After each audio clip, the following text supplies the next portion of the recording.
que comemos influencia diretamente na nossa saúde e no meio ambiente, e tudo aquilo que ingerimos vem dos sistemas alimentares, que envolvem todos os elementos da cadeia de produção e processos pelos quais os alimentos passam para chegar até nós. Assim, os alimentos são a conexão entre nós e o planeta. Atualmente, a nutrição e saúde pública enfrenta diversos desafios, e zelar pelos recursos naturais do nosso planeta é um tema cada vez mais importante.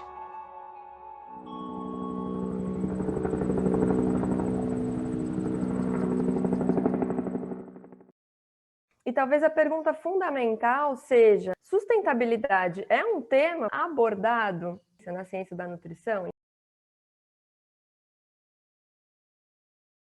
Para isso, é necessário que a gente volte um pouco no tempo para entender o momento atual e como chegamos nele. Quais paradigmas a nutrição e saúde pública tem e em que era estamos? Afinal, como são definidos os paradigmas? Esse conjunto de crenças que representam um padrão a ser seguido, um modelo com princípios que direcionam as normas de determinada época. Eu costumo dizer que é como se fosse um manual de instruções, né? Que vai sendo construído ao longo do tempo, então ele não surge pronto, ele vai sendo construído. E é sempre de acordo com aquele manual, né? De acordo com esse conjunto de crenças, que a gente vai tentar responder às perguntas de cada época, de cada contexto histórico. Na história da nutrição, especificamente da nutrição e saúde pública, podemos identificar quatro grandes eras, relacionadas às fases de mudanças de paradigma, caracterizadas por desafios específicos. A primeira delas começa por volta de 1700, quando emergiram os primeiros registros de intervenção em nutrição e saúde pública e que pode ser chamada de Era da Fundação.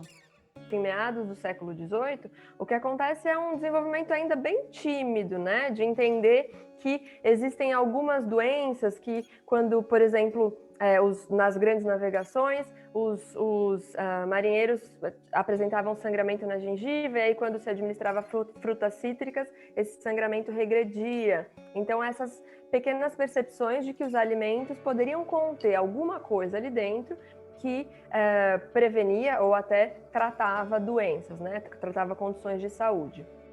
E após essas suspeitas e investigações, uma compreensão da natureza bioquímica dos alimentos só foi possível com a Revolução Química, que surgiu na França no final do século XVIII. O refinamento de substâncias em partes cada vez menores foi determinante, com base nos conhecimentos da época, para o desenvolvimento da ciência da nutrição.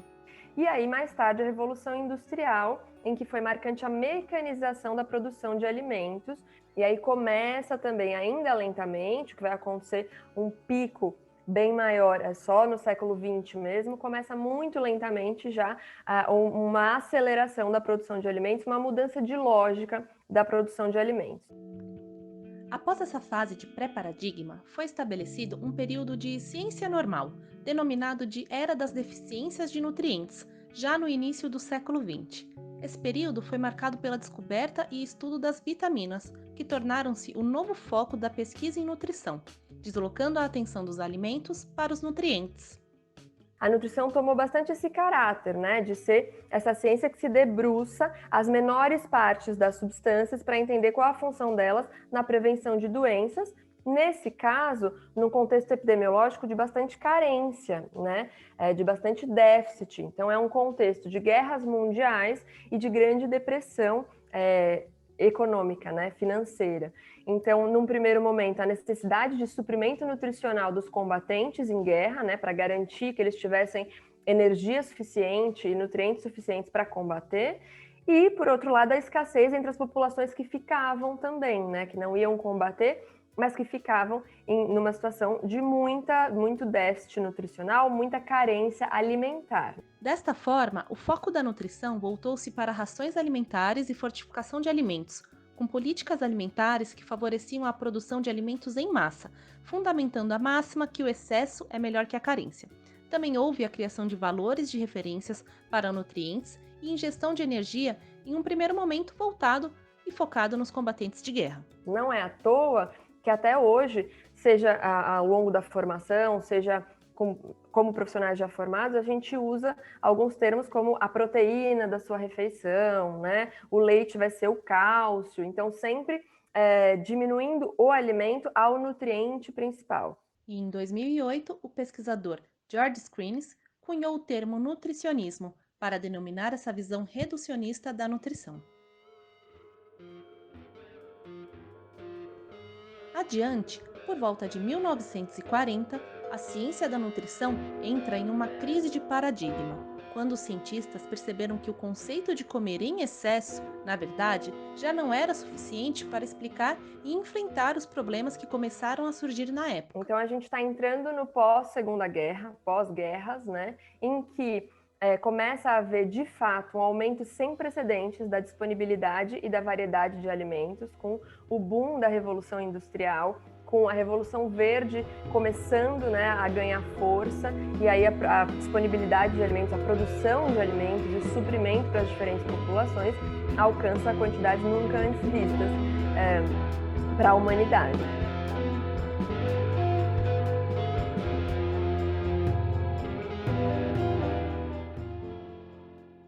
Com isso, as doenças crônicas, como doenças do coração e diabetes, por exemplo, começam a aparecer e serem relacionadas aos desequilíbrios na dieta, com foco ainda nos nutrientes. As respostas da nutrição, dentro desse paradigma dominante, né, é o que ela sabe fazer como ciência, é olhar, então, quais são os nutrientes para os quais a gente tem que olhar agora. Se são doenças por excesso, tem que estar sobrando alguma coisa, algo está sendo consumido em excesso.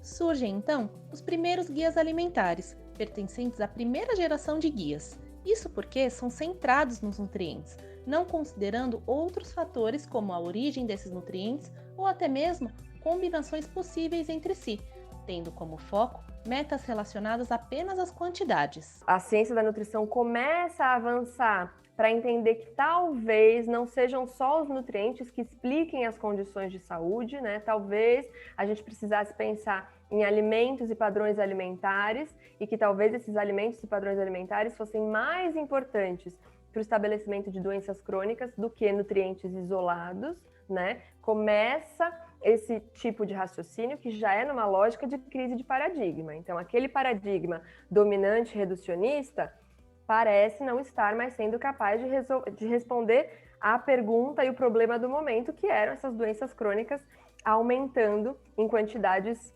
descontroladas. A obesidade e as doenças crônicas passaram a compor a chamada dupla carga de má nutrição mundial. Por um lado, obesidade e doenças relacionadas a ela, e por outro, as doenças carenciais, que continuaram ocorrendo também. Por volta da década de 70, surge a segunda geração de guias alimentares, que passaram a basear-se em alimentos e abranger outros fatores, como padrões alimentares. A ciência da nutrição começou então a apresentar uma abordagem mais holística, né? Holística sendo definida como um olhar em que o todo não é visto só como a soma de suas partes, e sim, toda vez que eu olho para o todo, eu tenho resultados maiores do que se eu somasse só as suas partes, sabe? Então, se eu somar todos os teores de nutrientes, eu quebro um alimento inteirinho, e aí eu refaço ele em laboratório. Eu não vou ter, segundo uma abordagem holística, eu não vou ter os mesmos efeitos que ele tem no corpo, muito provavelmente porque a gente não consegue olhar para tudo que ele tem ainda, né, dentro do que a gente tem de elementos, de ferramentas dentro dessa ciência. Muito provavelmente existem muitas substâncias que a gente ainda não conheça. Muito provavelmente exista um papel da matriz alimentar, que é a forma como esses nutrientes estão organizados dentro desse alimento. Então, essa abordagem holística é essa que olha para o todo e entende que não é suficiente quebrar nas menores partes para responder os problemas, né, as questões. Chegamos na fase mais recente da ciência da nutrição, em que estamos passando por uma mudança de paradigma, a era da sustentabilidade dos sistemas alimentares, que iniciou-se por volta de 1970, mas ganhou força mesmo nos anos 2000. Então começa a acontecer um crescente reconhecimento dos desafios ambientais. Por outro lado, existe pouco sucesso do paradigma dominante em enfrentar os problemas de obesidade e de doenças crônicas que crescem ao redor do mundo todo. As agendas internacionais criam os Objetivos do Milênio e os Objetivos do Desenvolvimento Sustentável, e também propõem dietas sustentáveis, que são aquelas com baixo impacto ambiental que contribuem para a segurança alimentar e nutricional e para a saúde das gerações presentes e futuras. E no começo do século XXI, surgem diretrizes dietéticas baseadas em alimentos, não mais apenas em nutrientes e que integram considerações sobre sustentabilidade. A sustentabilidade ambiental é um dos desafios mais urgentes do nosso século, mediada pelas atividades humanas e dos sistemas alimentares. E o interessante é que, por mais que estejamos vivendo uma mudança de paradigma, os outros conceitos ainda continuam vivos dentro da nutrição e saúde pública. Isso que é bastante interessante, né? Quando a gente olha o curso dos paradigmas ao longo da história, eles não têm data para terminar, eles vêm até hoje. Mas o que a gente faz dentro da nutrição não é superar completamente um paradigma anterior, é essa organização em camadas, né? É essa estratificação em que o que a gente precisa é a ampliação do olhar. E com essa visão ampliada, a gente começa a entender que recomendar somente nutrientes, apesar da sua grande importância, ou mesmo recomendar a montagem de um prato sem pensar em outros fatores, não é mais suficiente. Como vai ser composto o prato? Eu brinco que é como se ele surgisse automaticamente assim debaixo da mesa, né? Não importa muito de onde vem nem para onde vai essa comida. A gente precisa entender de onde vêm esses nutrientes, né? De que alimentos eles estão vindo? Aliás, é de alimentos ou é de suplementos? É a partir de fortificação, por exemplo. E de que alimentos eles estão vindo? Como esses alimentos são produzidos, né? Dentro de que lógica? Onde eles foram produzidos? Eles fazem parte da cultura alimentar local, eles são produzidos a centenas de milhares de quilômetros daqui e exportados, e isso tem um custo ambiental importante. Então, é como se antes dessa fase em que o novo paradigma está sendo proposto, a gente fizesse recomendações e pensasse a nutrição como se a gente só tivesse que olhar para o prato. Os sistemas alimentares, como são desenhados atualmente, são um dos fatores de maior impacto no que diz respeito às mudanças climáticas. Desde 2005, pesquisadores se empenham na nova ciência da nutrição, que busca se aprofundar na disciplina da nutrição no que toca os sistemas alimentares, seus nutrientes e outros componentes, assim como as interações entre e dentro dos sistemas biológicos, sociais e ambientais. Então, ela precisaria ser uma disciplina reformulada, adaptada, desenvolvida, expandida e alargada. Vejam, em nenhum momento se fala que a gente precisa deixar para trás, a gente precisa superar o que já foi construído anteriormente, né? A gente precisa virar as costas para o que já foi construído anteriormente. A ideia é ampliar e aprimorar. Assim, os aspectos sociais e ambientais devem ter o mesmo peso do aspecto biológico, e o senso de que todos são parte de um sistema, assim como a incorporação da transdisciplinaridade, são conceitos atuais e necessários à nossa época.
A ciência também é campo de disputa, né? Disputa de narrativas, disputa de poder, e essa mudança de paradigma não acontece assim da noite para o dia, a gente acorda e tudo mudou, né? A gente está exatamente no olho do furacão, tudo acontecendo, a mudança em pleno curso.